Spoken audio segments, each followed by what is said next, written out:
Moving to Mexico. Headline: Mexico draws young American professionals working remotely. Listen to this CBS Saturday morning report. I'm Addi Banks, and this is my report. Remote work has given people more freedom to pick the places they like to live and earn a living. And lately, more Americans have been choosing Mexico, including Mexico City. CBS News correspondent Enrique Acevedo reports on how the sprawling capital, with its culture, great food, and affordable real estate, has become a work-from-home paradise, and shows us how the new arrivals are being welcomed. The sights, sounds, and flavors of Mexico City are tempting for people looking to live the Mexican dream, like John Hyatt. You know, the cafes, the restaurants, everything, just seeing the food on the plates and people sipping coffee. It's a very pleasurable experience to just be walking up and down the street. Born in North Carolina, Hyatt helps U.S. and Canadian firms that are currently manufacturing in China relocate to Mexico.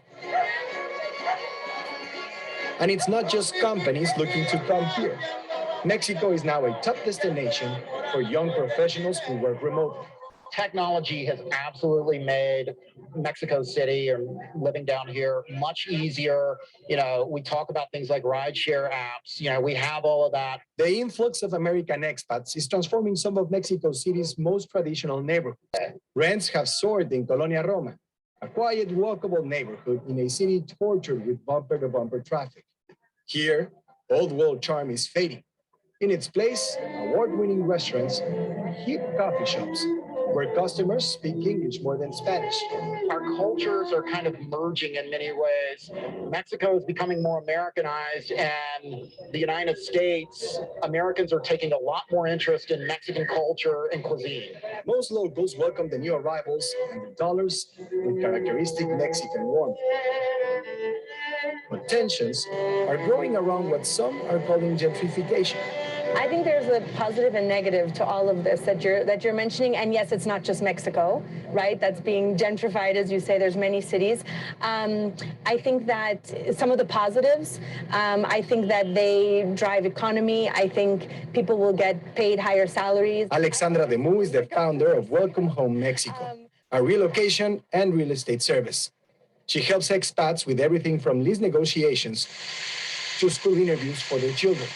She says business has been booming since the onset of the COVID-19 pandemic, with no signs of slowing down. Now we have younger Americans that can work remotely, looking for a better quality of life, and they're coming now to Mexico City. And when you say a better quality of life, what is it about Mexico City that Americans like so much?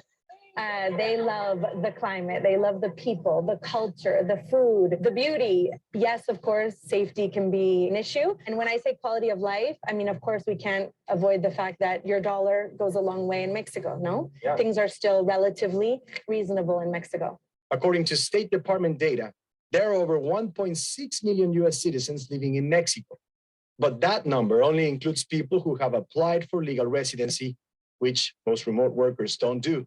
Mexico City's tourism agency says that just in the first half of this year, over 1.9 million foreigners arrived at the city's international airport, spending almost $2 billion on hotel stays in the capital. Mexico has always been an important destination for U.S. travelers, as I'm sure you know.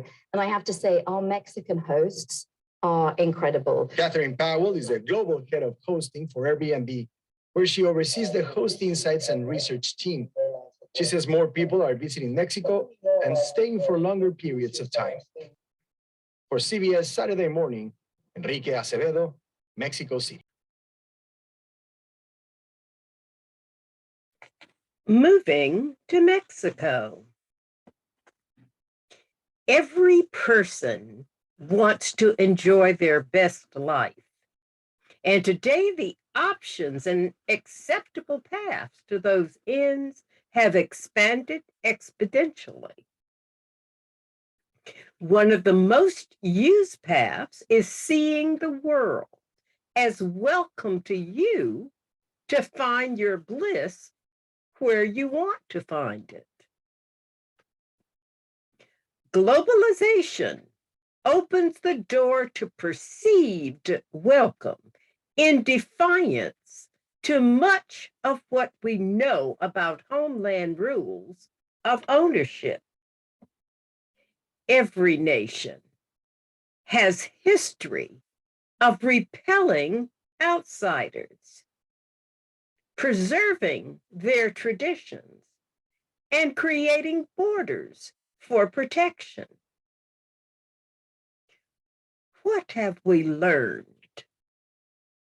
Viewing this news story, I found many important indications presented that should point toward respectful interactions between citizens and those who come into their country, as well as what the role of government should be to balance progress and preserve the integrity of a city.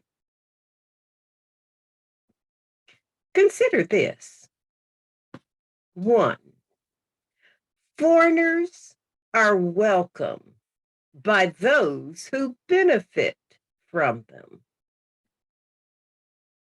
2, changes in culture, lifestyles, your familiars, and potential hardships are predictable, and citizens will be resentful when they are negatively impacted.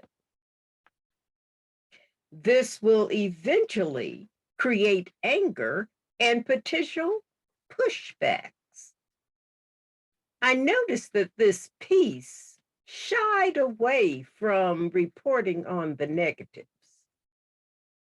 3, change is inevitable and ongoing. Who are the gatekeepers?